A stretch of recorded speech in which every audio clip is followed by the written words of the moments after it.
नमस्कार दोस्तों, मैं नैन्सी मलिक आपका अपने YouTube चैनल पर हार्दिक स्वागत करती हूँ। अगर आप भी एचटेट के लिए प्रिपरेशन कर रहे हैं, पीजीटी कॉमर्स के लिए तैयारी कर रहे हैं या फिर 11th या 12th क्लास में हैं, तो हमारी वीडियोस आपके लिए बहुत ही इन्फॉर्मेटिव हो सकती हैं। हम अपनी वीडियोस के अंदर 11th और 12th दोनों का कंप्लीट सिलेबस है वो करवाएंगे, जिसमें हमने 12th का सिलेबस है वो शुरू कर रखा है अकाउंटेंसी का, जिसके अंदर 2 चैप्टर है वो कंप्लीट हो गए हैं, फर्स्ट एंड सेकंड, और थर्ड चैप्टर अभी हम कर रहे हैं। थर्ड चैप्टर के ऊपर भी हमने एक वीडियो कंप्लीट कर ली है। जो इस चैनल पे सबसे पहले वीडियो हमने अपलोड की थी वो इसी टॉपिक के ऊपर थी, no profit sharing ratio and sacrificing ratio. और नेक्स्ट देख लेते हैं हम इस चैप्टर में क्या क्या चीजें कवर करवाएंगे। तो चलिए शुरू करते हैं। क्या आता है थर्ड चैप्टर में? सबसे पहला आता है no profit sharing ratio and sacrificing ratio. ये हमने कंप्लीट कर लिया है। अब मैं इसका जो लिंक है वो डिस्क्रिप्शन में डाल दूंगी, आप वहां से इस वीडियो को देख सकते हैं और उसके बाद कंटिन्यू है ये वीडियो सीरीज देख सकते हैं। नेक्स्ट आता है हमारा accounting treatment of goodwill when a new partner is admitted. जब बिजनेस में कोई नया पार्टनर आता है तो हम गुडविल की ट्रीटमेंट कैसे करते हैं, ठीक है, वो देखेंगे। नेक्स्ट है accounting treatment of revaluation of assets and liability, कि रीवैल्यू करते हैं हम एसेट एंड लाइबिलिटी की करंट में कितनी है वो ट्रीटमेंट करेंगे। वैसे तो थोड़ा थोड़ा एक्सप्लेन मैंने पहले भी कर दिया है हमारे सेकंड चैप्टर के अंदर, लेकिन इसके अंदर हम डिटेल में करेंगे, ठीक है। नेक्स्ट है accounting treatment of reserves and accumulated profit, कि जो हमारे अब तक न्यू पार्टनर आने से पहले के जितने भी रिजर्व्स एंड एक्यूमुलेटेड प्रॉफिट हैं उनका क्या करेंगे। और देखते हैं हम एडजस्टमेंट ऑफ कैपिटल कि क्या क्या एडजस्टमेंट करेंगे।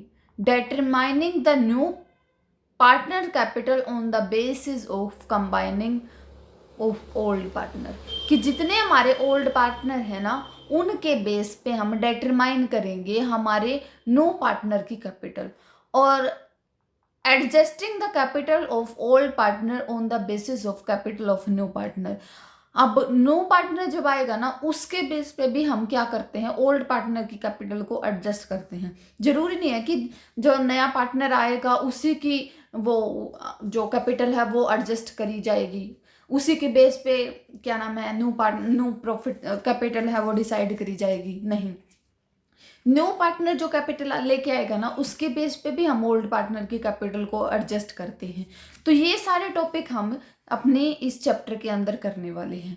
तो पहला टॉपिक हमारा ऑलरेडी कंप्लीट है, new profit sharing ratio and sacrificing ratio.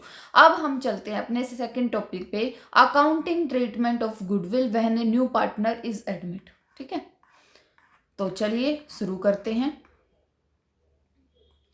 अब देखो, कोई नया बंदा पार्टनर आएगा फर्म के अंदर, अब वो चले चलाए बिजनेस में आ रहा है तो वो कुछ ना कुछ कैपिटल लेके आएगा और गुडविल का भी हिस्सा लेके आएगा।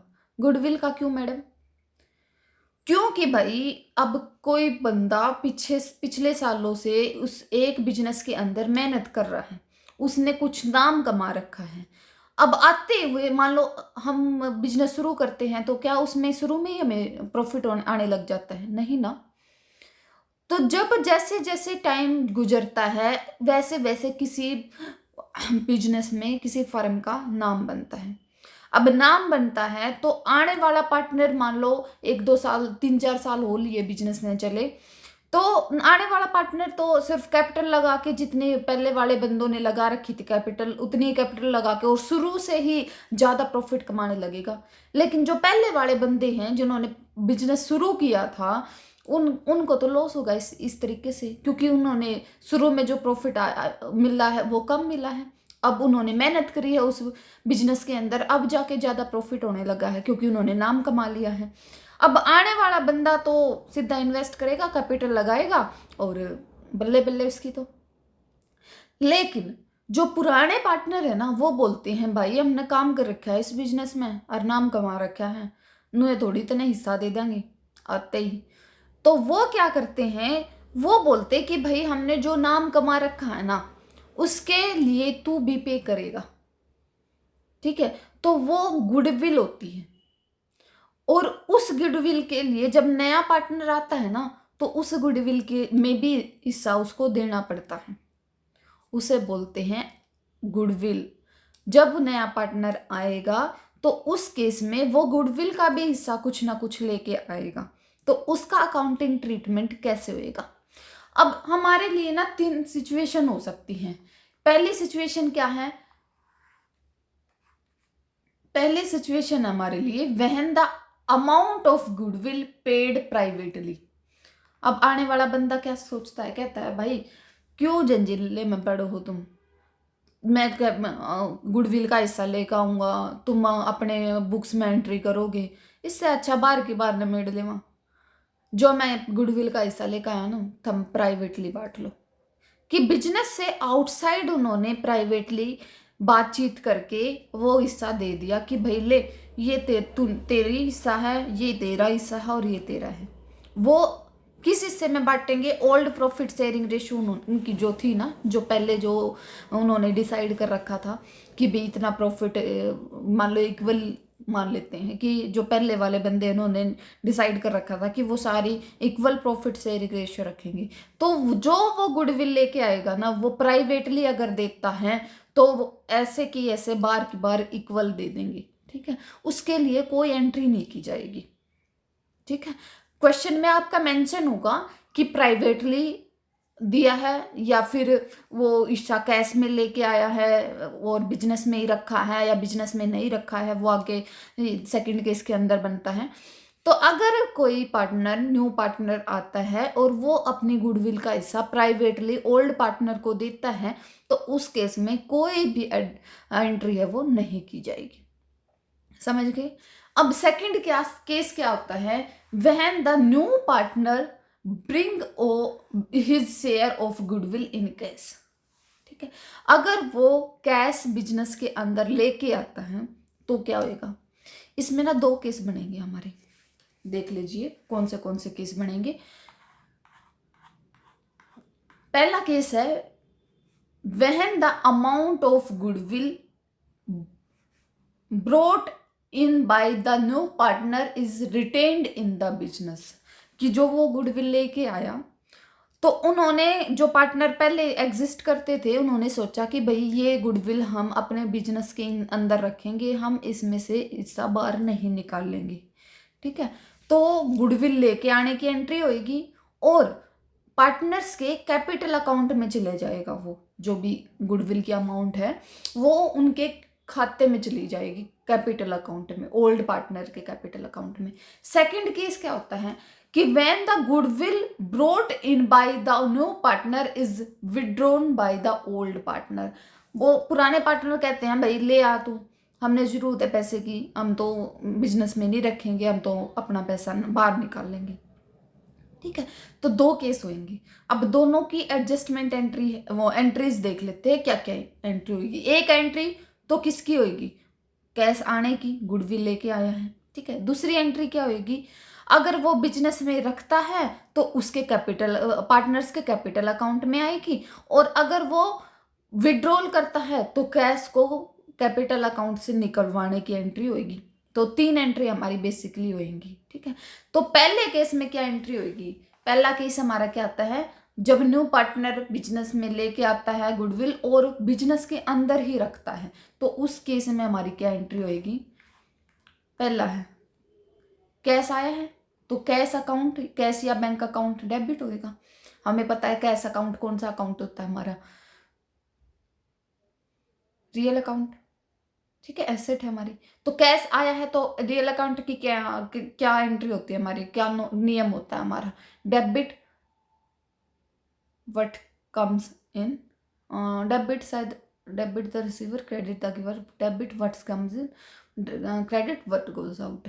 ठीक है, तो कैश हमारा आया है तो कैश क्या होएगा? आया है तो डेबिट होएगा। तो कैश या फिर बैंक अकाउंट डेबिट। क्या चीज आई है, किसके लिए आया है? To premium for goodwill account.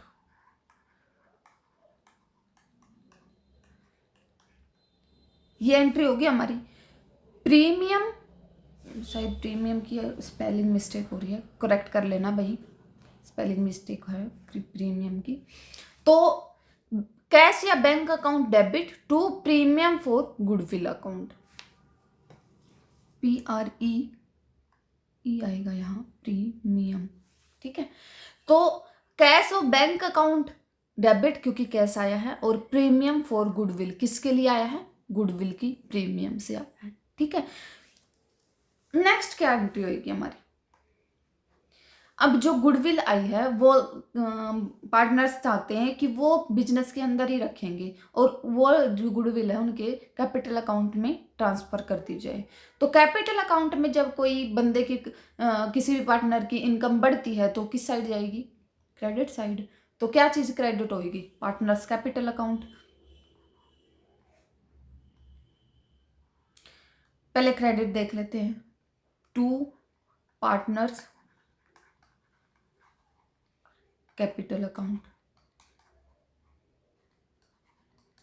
और किस चीज से, क्या चीज गई है उनके कैपिटल अकाउंट में, प्रीमियम फॉर गुडविल। तो premium for goodwill account debit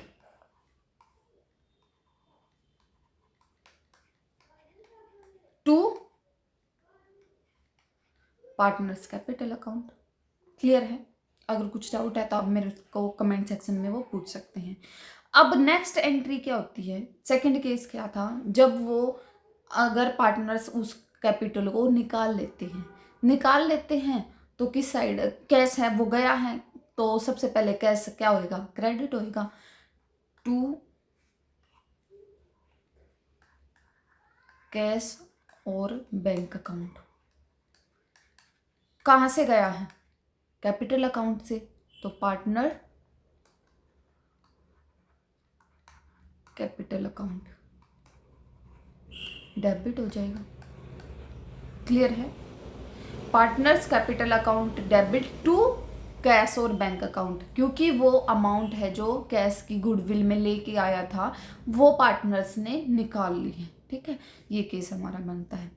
अब सेकंड के थर्ड केस क्या था, थर्ड सिचुएशन क्या थी, फर्स्ट सिचुएशन हमने देख ली, when the amount of goodwill paid privately, अगर प्राइवेटली पे करता है तो कोई एंट्री नहीं की जाएगी। अगर न्यू पार्टनर है वो ब्रिंग करता है गुडविल इन कैश, तो उस केस में हमारे दो केस होंगे। तो पहला केस क्या है, जब पार्टनर अपनी जो गुडविल का हिस्सा है फर्म के अंदर ही रखते हैं, और सेकंड केस क्या होता है जो वो निकाल लेते हैं। तो दोनों की एंट्री हमने देख ली। अब नेक्स्ट क्या आता है, when the new partner does not bring his share of goodwill in cash, cash नहीं लेके आया तो क्या है, अब ऐसा थोड़ी है कि भाई लेके ही नहीं आएगा, ठीक है, वो उसके कैपिटल अकाउंट में चला जाएगा। जो नया पार्टनर आएगा ना, तो बोला भाई मेरे पास फिलहाल कैश नहीं है गुडविल के लिए, मैं कैपिटल तो दे लेता हूँ, और गुडविल ऐसा करो तुम मेरे अकाउंट में डाल दो, मैं आगे मेरा अकाउंट माइनस में चला जाएगा, ठीक है। कि मान लो उसकी कैपिटल में हम जो चीज़ पार्टनर्स की कैपिटल अकाउंट में आती है, ऐड होती है, वो क्रेडिट में आ जाती है, और जो लेस होती है वो डेबिट में जाती है। तो इसका मतलब जो वो अमाउंट कैश में नहीं लेकर आया ना, तो वो उसका जो कैपिटल अकाउंट है वो डेबिट कर दिया जाएगा। क्लियर है, तो उस केस में क्या एंट्री होगी, नो पार्टनर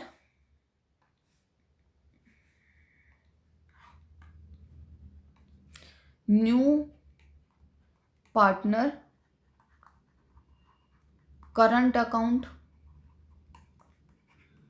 डेबिट टू किसके लिए, प्रीमियम फॉर गुडविल ना, टू प्रीमियम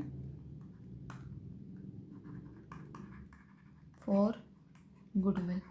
आप बोलोगे मैडम जी आप तो हर टाइम कैपिटल अकाउंट को डेबिट या क्रेडिट करते थे, लेकिन इस केस में तो आपने करंट अकाउंट कर दिया, ये रीज़न क्या है, इसका रीज़न बताइए। इसका रीज़न ये है भैया, हमें पता है कि अगर दो हमने जो पहले भी पढ़ा है कैपिटल अकाउंट के टाइप पढ़े थे, अगर हमारा फ्लक्चुएटिंग कैपिटल अकाउंट है उस केस में हमारा एक ही अकाउंट बनेगा, वो है करंट कैपिटल अकाउंट। लेकिन अगर हमारा फिक्स कैपिटल अकाउंट है तो उसमें दो अकाउंट बनेंगे, एक करंट अकाउंट और एक कैपिटल अकाउंट। तो करंट अकाउंट कैपिटल अकाउंट में क्या सारी चीज़ें आती थी, जो कि आती थी उसकी किसी भी पार्टनर की कैपिटल है वो, या उसने एडिशनल कैपिटल लगाई है, या उसने विड्रॉल करी है, ठीक है, वो सारी चीज़ें आती थी। करंट अकाउंट में जितनी भी अदर एंट्री हैं वो आएंगी, ठीक है। अगर मान लो किसी बिजनेस में फिक्स कैपिटल अकाउंट प्रिपेयर किया जा रहा है तो उस केस में क्या होगा, अगर ये अमाउंट हम premium for goodwill capital account में डाल देते तो उससे क्या होता, जो पार्टनर आता ना उसकी कैपिटल कम होती, ठीक है। ऐसा नहीं करना हमें, इसी वजह से कि पार्टनर की कैपिटल अकाउंट में कैपिटल जो शुरू में उसने इन्वेस्ट करी है उसमें से हमें पैसा नहीं निकालना है। तो उस केस में हम इसी वजह से, इस रीजन की वजह से हम पार्टनर्स का करंट अकाउंट डेबिट करते हैं, न कि उसका कैपिटल अकाउंट। आई थिंक आपको क्लियर होगा। अब इसमें भी एक केस और हो सकता है। क्या हो सकता है, जो वो अमाउंट लेके आया है ना, वो बोला हाफ तो मैं अभी दे देता हूँ गुडविल का, और बचा हुआ ना तुम मेरे करंट अकाउंट में डाल दो, पीछे सेटल करते रहेंगे हम, मैं पीछे देता रहूँगा। तो वो पार्टली तो क्या हो सकता है, कैश में ले के आ सकता है, और पार्टली वो आगे फर्दर उसके करंट अकाउंट में वो ट्रांसफ़र कर दी जा सकती हैं। तो क्या एंट्री होगी, पार्टली लेके तो आया है तो कैश तो आया है, ठीक है। तो एक तो हमारा कैश या बैंक अकाउंट डेबिट होएगा, और दूसरा वो नहीं लेके आया जो सा हिस्सा, वो उसके करंट अकाउंट में डाल दिया जाएगा, पार्टनर करंट अकाउंट डेबिट। और थर्ड किसके लिए, premium for goodwill account, credit हो जाएगा, ठीक है। समझ में आया? अगर कोई डाउट है तो आप फिर कहते हो दोबारा कमेंट सेक्शन में मेरे से पूछ सकते हैं। तो हमने तीनों केस देख लिए हमारे, तीनों केस में प्राइवेटली केस है और कैश में लेके आया है। अगर कैश में लेके आया है तो उसमें भी दो केस है, विड्रॉल करता है या उस बिजनेस के अंदर ही रखता है। थर्ड है हमारा, अगर वो कैश में नहीं लेके आता तो उसके करंट अकाउंट में डाल दिया जाएगा, ठीक है। अगर कोई डाउट है तो फर्दर आप पूछ सकते हैं। अब हमारा नेक्स्ट आता है रिवैल्यूएशन अकाउंट कि treatment of revaluation on the assets and liability. अब जब पार्टनर आया है तो उस केस में क्या होगा कि वो बोलेगा कि भाई अब तक के जितने भी एसेट्स हैं ना और लाइबिलिटी हैं उसमें मेरा कोई हिस्सा नहीं था, तो मैं ना तो लाइबिलिटी में हिस्सा लूंगा और ना ही मैं एसेट में कुछ हिस्सा लेना चाहता हूँ। अगर लूंगा तो उसके लिए पेमेंट करनी पड़ेगी मेरे को। तो मेरे को ना आज के टाइम में उसकी किसी भी एसेट्स की या किसी भी लाइबिलिटी की क्या वैल्यू है तुम्हारे बिजनेस के अंदर, उस हिसाब से मेरे को बता दो, मैं उस हिसाब से पे करूँगा। तो उसके आने से पहले जितनी भी हमारी वो एसेट्स है या लाइबिलिटी है करंट में, उसकी ट्रीटमेंट देखा जाता है, उसकी रीवैल्यू करी जाती है। कि पहले मान लो 10 साल पहले हमने कोई मशीनरी खरीदी थी, क्या उस 10 साल के बाद आज के टाइम उसकी सेम वैल्यू है? नहीं ना, उससे उसके ऊपर डेप्रिसिएशन भी लगा होगा, डेप्रिसिएशन लगा है तो उसकी वैल्यू कम होएगी। तो करंट में उसकी क्या वैल्यू है वो चेक करना रिवैल्यूएशन अकाउंट होता है। और हो सकता है लाइबिलिटी हमने किसी को पे करने थे तो आज के टाइम उस पर इंटरेस्ट लग के ज़्यादा पे करने आ जाए, तो उस केस में भी हमारा क्या हो सकता है, रीवैल्यू करना पड़ता है कि आज करंट में कितना पे करना पड़ेगा, ठीक है। तो रिवैल्यूएशन अकाउंट प्रिपेयर किया जाता है, या फिर हम क्या करते हैं profit and loss adjustment account, जिसमें हम कोई एंट्री क्या होता था profit and loss adjustment account हमने पहले भी पढ़ा है, जिसमें कोई एंट्री हम डालना भूल गए हैं या एरर कर दिया किसी एंट्री में, कोई अमाउंट कोई डालनी थी, कोई अमाउंट कम डालनी थी ज़्यादा डाल दी, कोई account profit sharing ratio change हो गई है वो डालना भूल गए हैं, तो उस तरीके के लिए हमारा profit and loss adjustment account बनता था। या तो हम profit and loss adjustment account prepare कर ले या फिर रिवैल्यूएशन अकाउंट प्रिपेयर कर ले। तो जब भी रिवैल्यूएशन अकाउंट कैसे प्रिपेयर किया जाता है, जब भी किसी एसेट की वैल्यू में इंक्रीज होता है, अगर किसी एसेट की वैल्यू बढ़ती है तो हमारी क्रेडिट साइड में आएगी, अगर किसी एसेट की वैल्यू कम होती है तो वो डेबिट साइड में आएगी। एग्जांपल लेकर देख लेते हैं। अब मान लो मशीनरी का ही एग्जांपल ले लो, लैंड का एग्जांपल लेते हैं, ठीक है। अगर कोई लैंड है, खरीदी थी हमने 4 साल पहले, वो खरीदी थी हमने 50 लाख की, 50 लाख की खरीदी थी। अब 50 लाख की खरीदी थी हमने, बुक्स में अपने बिजनेस के अंदर बैलेंस शीट में वो डाल दी 50 लाख की। अब आज के हिसाब से उसकी वैल्यू कितनी है वो हम देखेंगे। मान लो आज हमने ज़मीना के रेट हर टाइम बढ़ते रहते हैं, तो मान लो उसकी वैल्यू होगी 70 लाख रुपए आज के टाइम पे। तो 20 लाख का फ़ायदा जो हमारा हुआ है ना, तो वो फ़ायदा increase in value of asset में डाल के, तो यहाँ पे हम 20 लाख रुपए रख देंगे। क्लियर है। अब हो सकता है वैल्यू डिक्रीज भी हो जाए। अब डिक्रीज कैसे, मशीनरी का एग्जांपल लिया हमने, 10 साल पहले हमने मशीनरी खरीदी थी 70,000 की और एक 0 एक्स्ट्रा लगी, तो 70,000 की खरीदी थी हमने। आज के करंट में उसकी डेप्रिसिएशन लग लग के तो वो उसकी वैल्यू रहेगी हमारी केवल 10,000 रुपये। तो जो 60,000 की कमी हुई है ना, हमने तो बुक्स में वही दिखा रखी होगी ना जिसके ऊपर हमने खरीदी थी, कॉस्ट बेस पे हम अकाउंट प्रिपेयर करते हैं, ठीक है। तो जो 60,000 का जो नुकसान हुआ है ना, वो हमारा डिक्रीज हो गया एसेट में, तो वो हमारा यहाँ पे आ जाएगा, decrease in the value of asset. इसी तरीके से अगर वैल्यू, लाइबिलिटी की वैल्यू कम होती है, ठीक है, अगर लाइबिलिटी की वैल्यू कम होती है तो हमारे लिए फ़ायदा है, हमें कम पे करने पड़ेंगे, तो वो हमारी आएगी क्रेडिट साइड। अगर लाइबिलिटी की वैल्यू बढ़ती है तो हमारी डेबिट साइड। अब अनरिकॉर्डेड एसेट कि हमने खरीद तो ली थी लेकिन उसका कोई रिकॉर्ड नहीं रखा था, अब भी हमने देखा भाई ये एसेट है हमारे पास लेकिन इसका विवरण हमने कहीं नहीं दिया, तो एक हमारे लिए तो फ़ायदा है ना उस चीज़ का, तो फ़ायदा है तो हम क्रेडिट साइड में डाल देंगे रिवैल्यूएशन अकाउंट के।